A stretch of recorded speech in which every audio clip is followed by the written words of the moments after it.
Well, hey, hello again. Welcome to Business of Design, episode 243. That's the episode that comes right after 242 and right before 244. And how on earth did we ever get here? I never imagined we'd have something close to 250 episodes when we launched the podcast. But here we are. So many of you have reached out to say that you enjoy the podcast, and we're super appreciative. You could do us such a favor by rating us, by recommending us, by subscribing to us, by telling your friends. How's it going, everybody? How's work?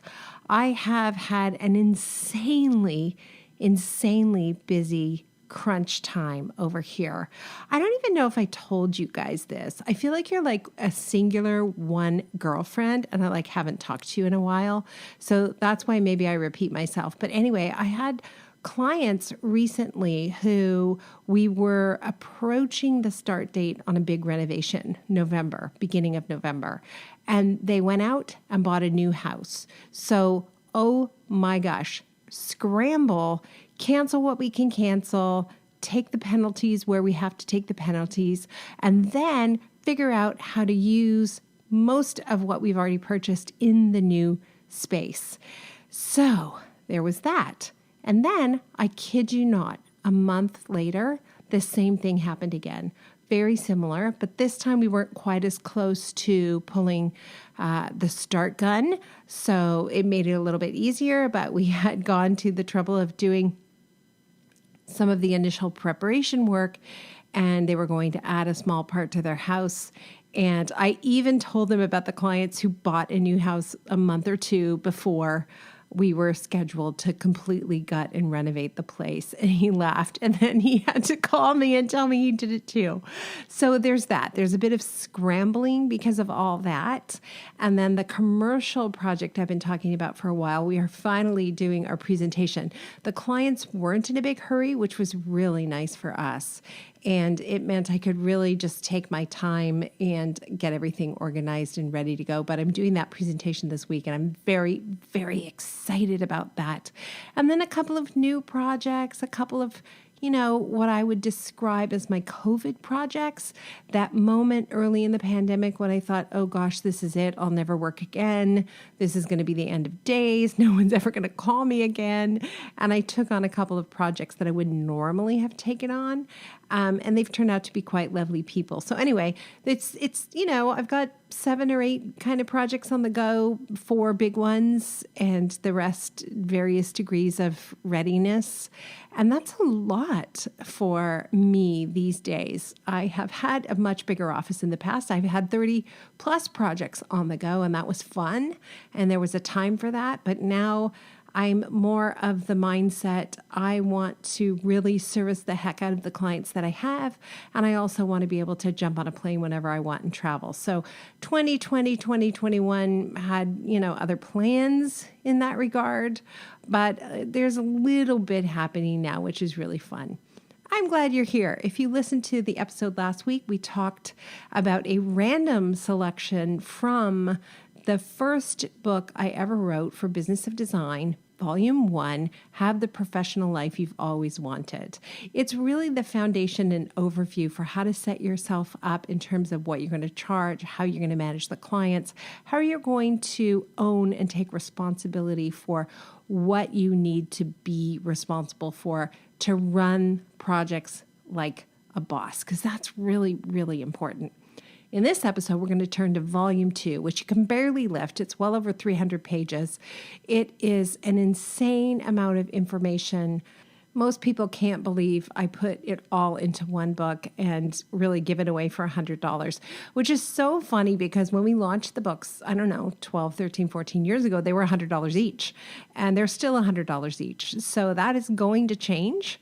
By 2022, that we will have a different price on those books. But for now, we're going to let it ride at that. When I launched Business of Design, when I wrote the book, my goal was to reach as many designers as possible and tell them, there's a better way. You don't have to work this hard and be this miserable and make no money.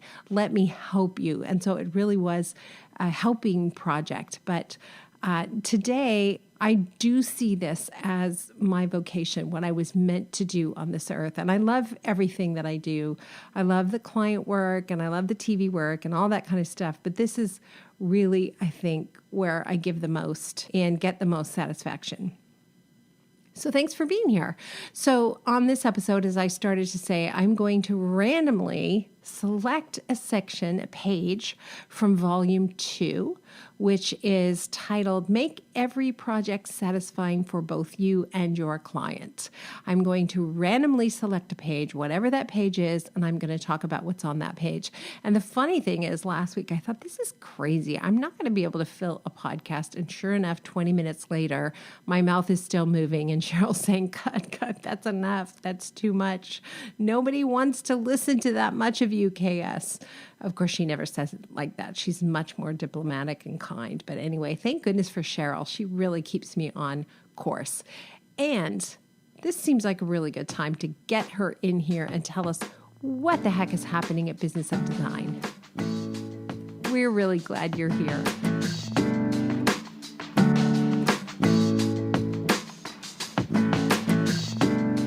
It's BOD Boss Week at Business of Design. So we're so excited to be kicking off our first group. The first meeting takes place this week and Team BOD gets to participate in that, which is so great. We've been counting down to this for quite some time. So we're excited that this week is finally here. Also coming up, you're going to be hearing us talk a lot about this because the BOD retreat finally on our calendar for next year. We've missed getting together with our members face to face. These retreats mean so much to us and so much to the attendees who join us. So details are on the website. I did just add sort of a loose itinerary to the site. So for those who haven't joined us for a retreat before, you can sort of get an idea of what that looks like day to day.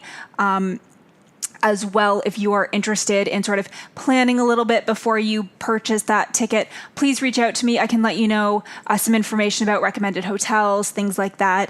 When we start, when we finish, you can sort of look at some flights and things like that. I know so many people like to plan those details in advance and do it all at once. So details are on the website. Early bird registration is going until December 15th. You're going to save $300 and you're also only going to be asked for a 50% deposit in order to save your spot. BOD member preferred pricing, of course, applies to all of our events and products. So for the retreat, members are going to save an additional $500. So make sure you get your ticket before December 15th to get in on those savings. And of course, we've had a lot of interest because it's been a little while since we've been able to do a retreat. So if you're interested, if you've got questions, reach out to me, Cheryl@businessofdesign.com. But please, if you're interested, get those tickets as soon as possible. And we are so excited. I think our staff is just as excited as those who have already signed up. So again, Business of Design Elite Retreat Santa Monica happening Thursday, April 28th to Sunday, May 1st, 2022. So get your tickets. Details are on the website and reach out to me if you've got any questions. Talk to you soon. Welcome to the Business of Design podcast with Kimberley Seldon. Business of Design is the world's best business training for interior design professionals like you. We have the systems, strategies, and protocols you need to consistently satisfy clients, increase profitability, and run your projects like a boss. Unlike traditional coaching, BOD is a fast track to immediate results. Don't try to do this alone. Join today and you'll have access to hundreds of targeted training modules, plus member perks like BOD live events, member-only podcasts, preferred pricing, and the support of an engaged community of peers. We all know design matters. At Business of Design, we think designers matter too. Woohoo! Actually, Boss is finally happening. We are so excited. I know that we mentioned last week that I had a live event this past week, which was really fun to see people face to face, but hilariously, I left the house without my high heels. So I'm wearing these pants that are like 3 inches too long. I put on my driving shoes. I normally pack the high heels and I put them on when I get to the event because there's often a lot of walking, etc. So I had to explain why I'm wearing pants that are 3 inches too long. But honestly, we've been on Zoom so long, it's a miracle I remember to wear pants at all. I promise for Boss, I will be fully dressed. but sans the high heels, forget it. I'm not doing that. If you're interested in Boss membership, and we know a lot of you are, the next group is launching October 2022. We will do that launch live and face-to-face. If you'd like to apply, if you'd like to know what it takes to be at the boss level, reach out to our boss, Cheryl Horn, at cheryl@businessofdesign.com. And we're so glad you guys are signing up for the retreat as well. Can't wait. All right, you know how this works now. I'm going to pick up volume number 2. It's over here beside me.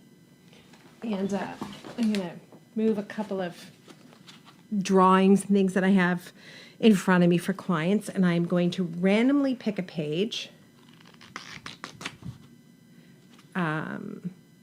Okay.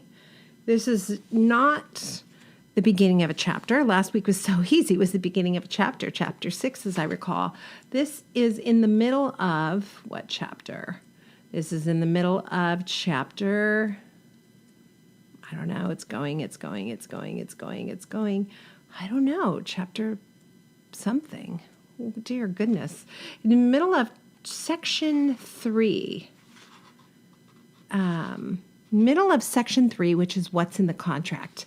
It's quite a thick section. I guess that makes sense because there's a lot in the contract, right? And on this particular page, it begins with the line, KSDG, that's Kimberley Seldon Design Group, provides qualified subcontractors who specialize in renovation and design work. Each of our trades is insured and conforms to the highest industry standards and practices. So right off the bat, I know a lot of you are like, I'm tapping out because I don't provide the trades. That's cool.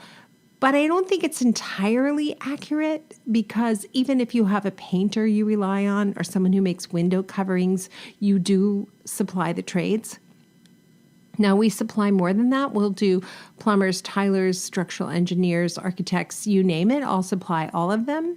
And I know I always want to be respectful and careful to say you've got to work in compliance with local and federal laws wherever you live, because for those of you who are members and you were at the BOD live event in September, it was so fun because we had somebody from Zambia, we had someone from Ireland, we had lots of people from the US and Canada, which is amazing. And I think we also had Joylene from Nigeria, who you've heard on the podcast. So we really are spread far and wide, and it's amazing how we have so much in common.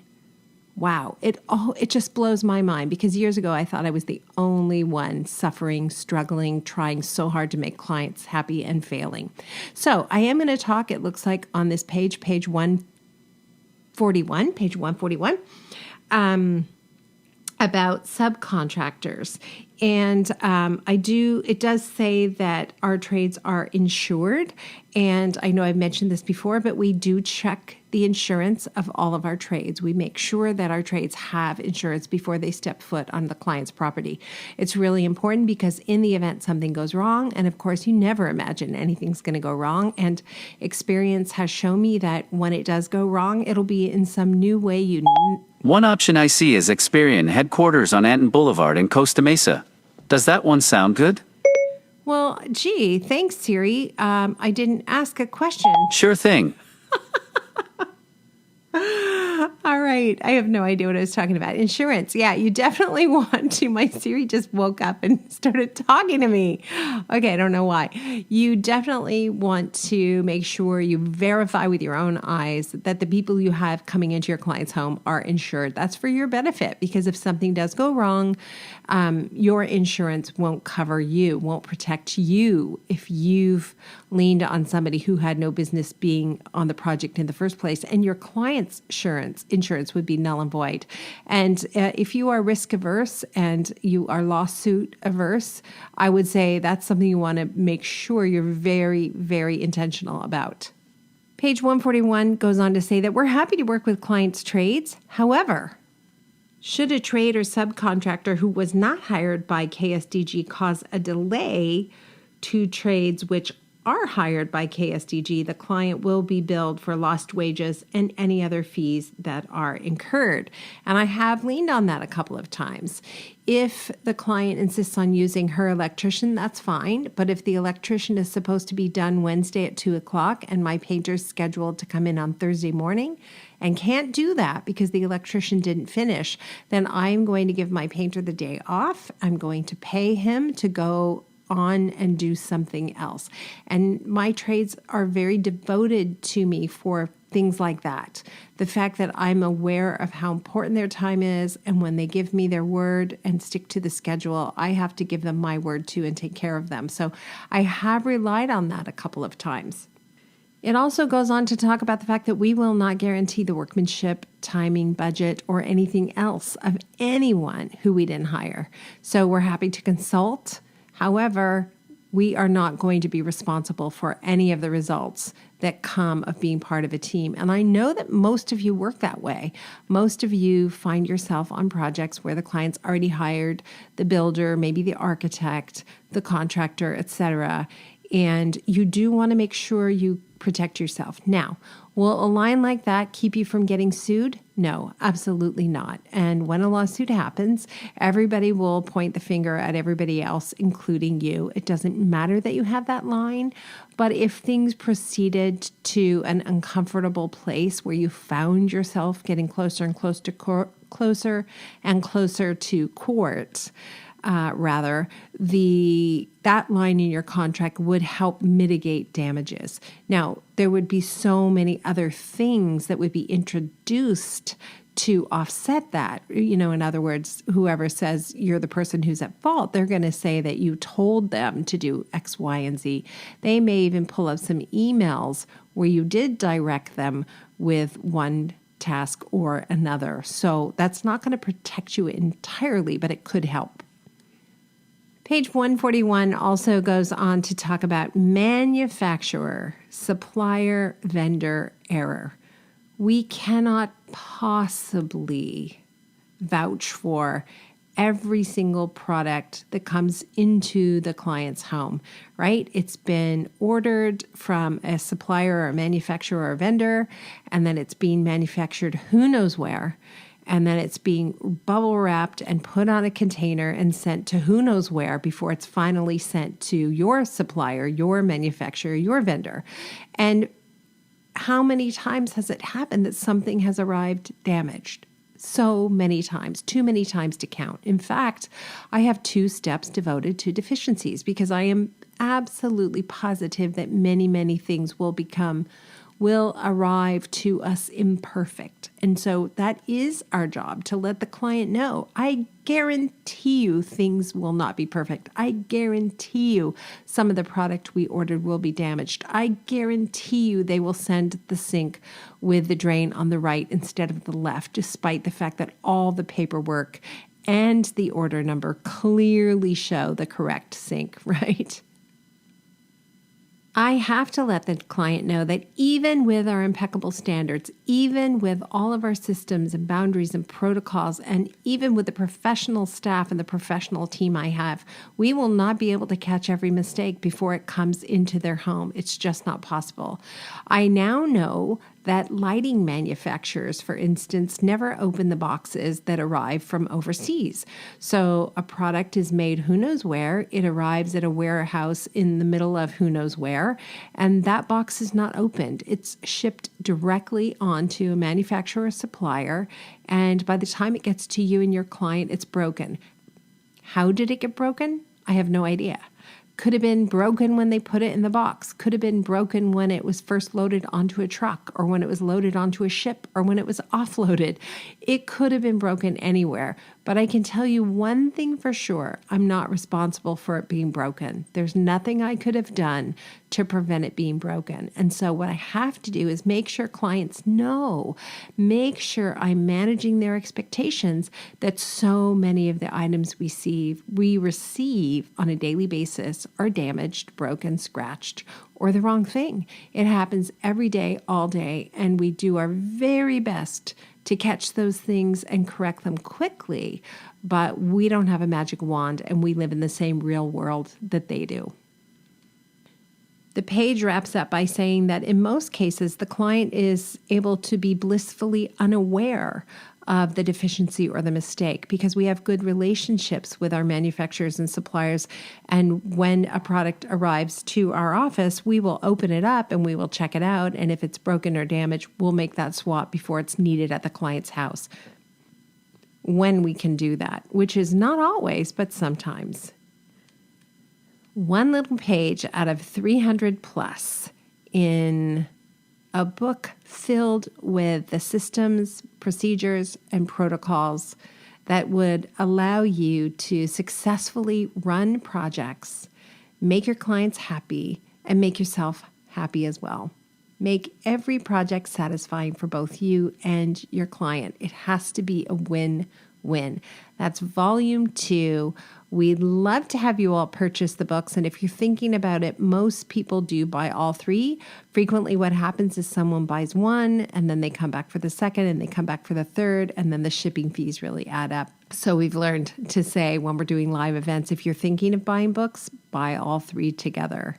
Next week, we're going to talk about what's in Win the Flat Fee Game, which is not a game at all. And I want you to be well prepared before you ever step into that arena. Thank you so much for giving us your time. We loved having you here as usual. Make sure to sign up for Santa Monica Elite Retreat. We'd love to have you end of April, beginning of May 2022. That's very exciting. And if you're thinking of joining a boss group, now's the time to reach out to Cheryl so we get you on the list. Everybody, stay well. Go out there and make every project satisfying for both you and your client.